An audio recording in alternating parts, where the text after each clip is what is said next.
welcome back to my channel. Today I am going to be, can you guys hear my dryer in the background? I can hear my dryer in the background. Today I'm going to be sharing with you guys some freezer breakfasts.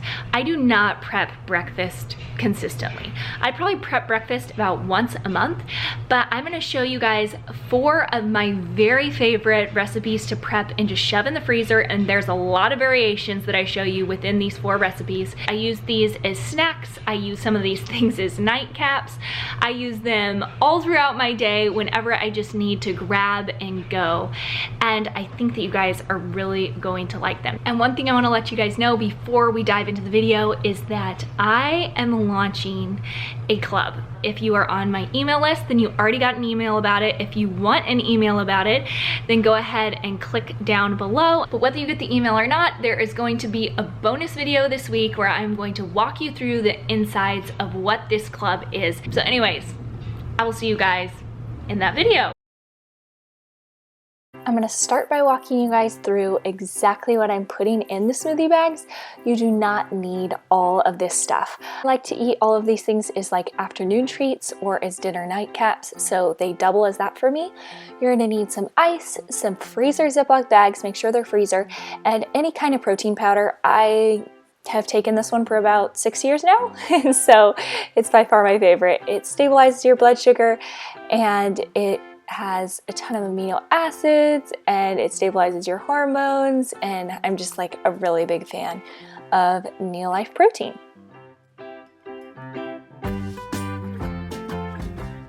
And then I'm also going to use this PB Fit powder instead of straight up peanut butter for my husband's shake because he really likes a peanut butter chocolate combination. These are some chia seeds, and I know they look a little weird. I always feel like they look like frog eggs, but I soaked them for a couple hours and I love putting these in my shakes. And then I just have some organic power grains. You could use kale, you could use basically anything but arugula. I think arugula is a little too strong in a shake. So the hardest part is going to be getting the first few things in the shake bags because, as you can see, they just kind of like fall flat at first. And I probably should have started by putting the heaviest things in there first, but I don't know. I just went with the chia seeds. Also, you'll notice, you guys, that I lick my fingers a lot in this video. I always have, and my mom and sisters always have given me a hard time for it, but it's my kitchen, so I can do what I want. One of these smoothie bags will be enough for, it makes like a huge bullet, like, you know, little bullet blender thing full. So it's enough for my husband and I, and then the kiddos drink the rest.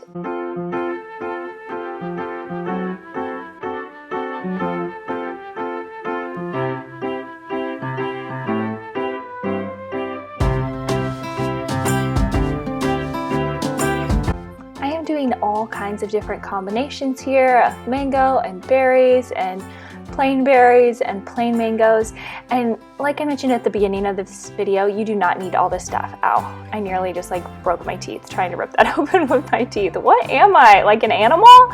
Watching me back is like embarrassing. Anyways, and then I like to put some fat in these, and so I'm going to alternate between doing avocados and then the banana.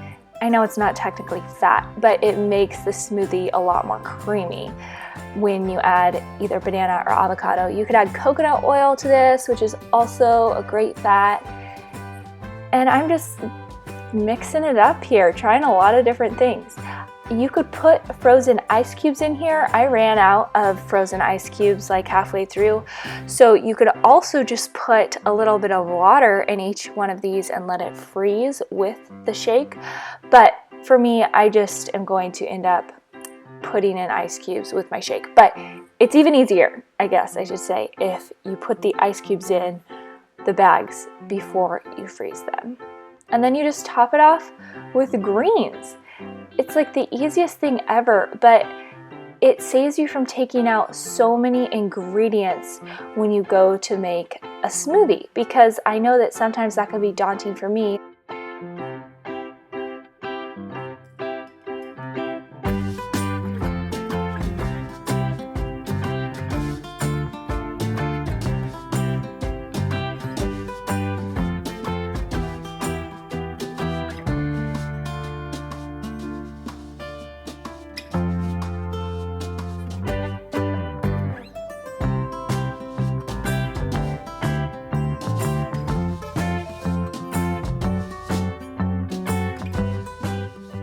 Now we're going to move on to egg cups, and I'm going to keep some of these out fresh for 2 meals this week, and then I'm going to freeze enough for the next few weeks so we don't just get burnt out on them and like don't want to see an egg cup again.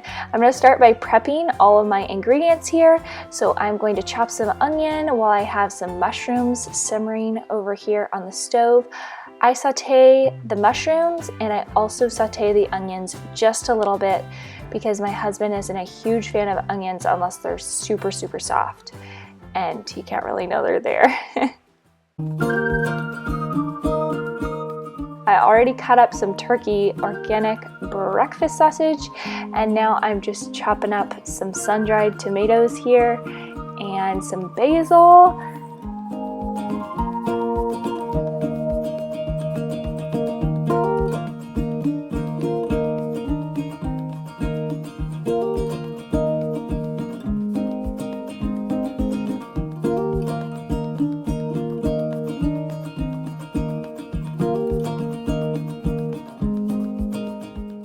And we are going to use some more of these power greens because if you're like me, you're always looking for a way to use up these greens before they go bad.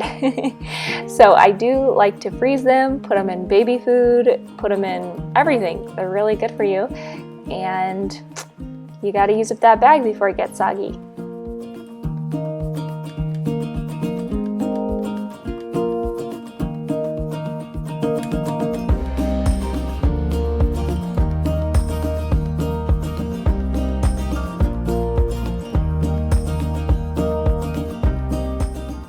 Clearly, chopping up mushrooms is hard work and you've got to stay hydrated.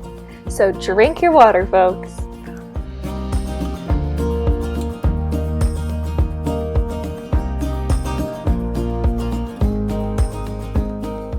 I ran out of my spray for like muffin tins or whatever, so I'm just using olive oil and rubbing that around with a napkin. And I ended up having to do this a few times, so pay close attention. For every 8 eggs you put in this bowl, put in a 1/4 cup of milk, some salt, and garlic powder and pepper. I think I ended up doing this 2.5 times, so if you're going to fill 24 muffin tins, then you're gonna want to instantly double this recipe. Do 16 eggs, 1/2 cup of milk, and just a little bit of those 3 spices.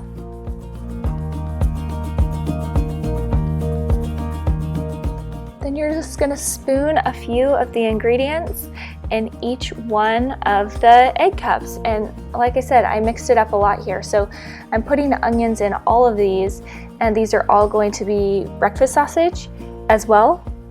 I kept the cheese out because I'm trying to get away from doing any dairy that isn't raw. And then after you guys just saw me pour in my homogenized milk, but anyways, we do have raw milk. I use homogenized for cooking. And then I'm just going to mix these in. So some have greens, some have mushrooms, but these are all my breakfast sausage variations. And here's where you're noticing I had to remake the egg mixture. But the cool thing is you can use this egg mixture for like so many different variations of egg cups.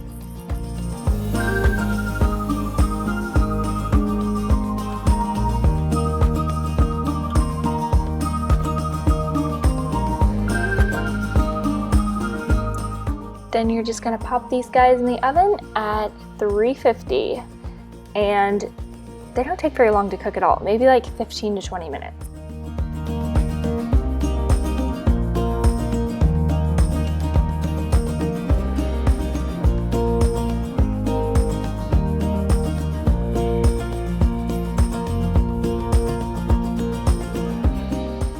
We're gonna dump feta cheese into this remaining egg mixture, and we're gonna make a really yummy Mediterranean egg cup. So we're gonna put basil in all of these muffin tins.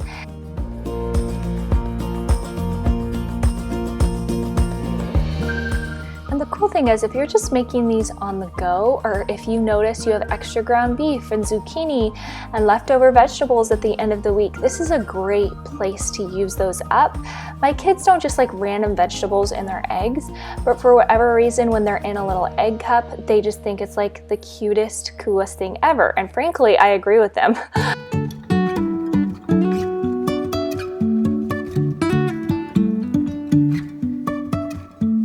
Life is a winding road, no telling where it goes.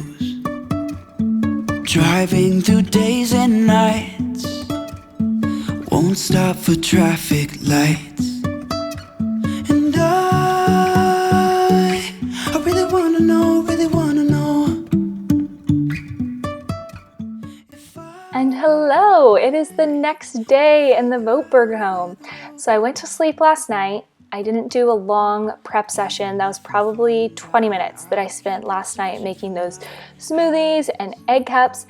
And today I'm gonna make 2 more of my absolute favorite freezer breakfast, and I'm going to give you guys some tips along the way. So first we're going to start out by making a pumpkin muffin recipe. I love how healthy this recipe is because it has coconut oil in it and it has honey in it. So there's no sugar. Well, I keep making these random statements. There's no sugar aside from the honey, but I love that it's raw honey. And sorry you guys, I have to interrupt this video to text my husband because he is texting me. I will have the exact recipe. Okay, Katie, put your phone down, okay? Focus on what you're doing. I'm going to have the recipe to these exact muffins linked down below. Just cut out all the sugar completely and put in 2 cups of honey. You could even do 1.5 cups of honey if you wanted. And they will taste delicious and the recipe will work out wonderfully. I doubled this recipe because I don't like to breakfast meal prep every single week, not by a long shot. And so I just wanted to have extra. Make once, eat many times. That's my motto. And I put all this coconut oil in here at first hard, and then I realized that it needed to be melted.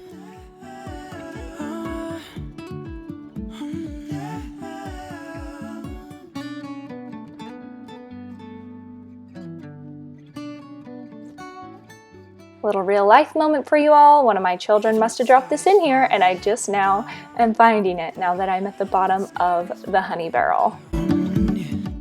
You could probably whisk up these eggs beforehand and put them in there, but I'm not worried about it. The muffins turn out great whether or not you whisk the eggs, so you want to skip that step. I do think adding the wet ingredients to the dry ingredients works better long term, but the bowl for the wet ingredients was bigger, so I just went ahead and did that. And here you are seeing more of my caveman tactics, spreading butter with my fingers. But you guys, the pans can't stick, all right? You just gotta do what you gotta do.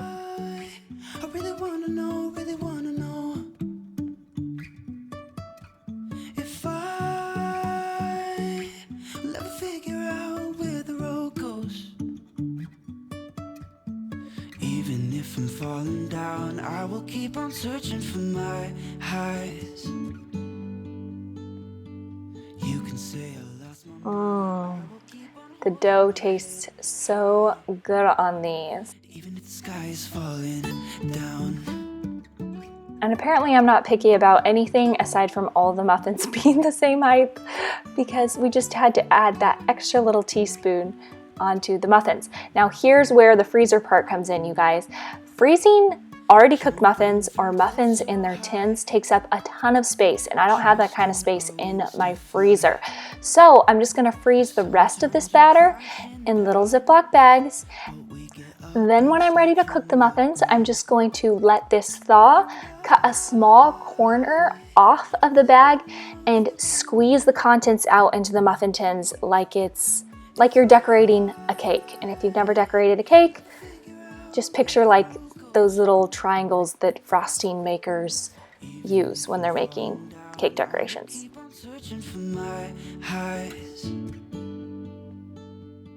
Here are the lovely muffins, -1, because yes, of course I had to eat one and reward myself. And now I'm gonna make a homemade granola. This is a recipe from my sister Kyla, and it is so good, so much healthier for you than granola you're going to find at the grocery store, and way cheaper for the quality. Because if you're going to the grocery store to buy a granola like this, you're probably going to pay, I don't know, like $7 or $8 for a little bag, and it's just straight up not worth it. So I'm gonna link this recipe down below for you guys as well. Actually, I'm not gonna link it because it's on a photo. So go to my Instagram highlights for recipes and you can find it there. But this recipe is so good. I do have one little tip for the coconut oil, and that is I don't like a really strong coconutty flavor. So I use unrefined or refined, I'll show you, yes, refined coconut oil. If you use unrefined, just use about half the amount of coconut oil and put in oil or butter for the remaining oil that this recipe calls for. I love to put this in the freezer after I cook it. The only sweetener is 2 tablespoons of honey and 2 tablespoons of maple syrup. And when it's in the freezer, it stays so crunchy and fresh. You could totally double or triple this recipe. And I love it on plain yogurt with berries as an evening snack or with milk in the morning. And I'm just gonna cook this at about 300 degrees on a couple different baking sheets. You wanna make sure it's kind of shallow so it gets all toasty and crispy.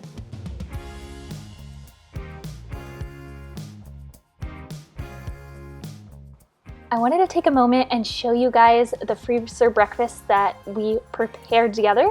And I've already eaten a lot of the muffins. We've already eaten the fresh egg cups. There's a few more in my fridge, but these are all of the things that ended up in my freezer, minus 2 shake bags, because we have also already eaten those.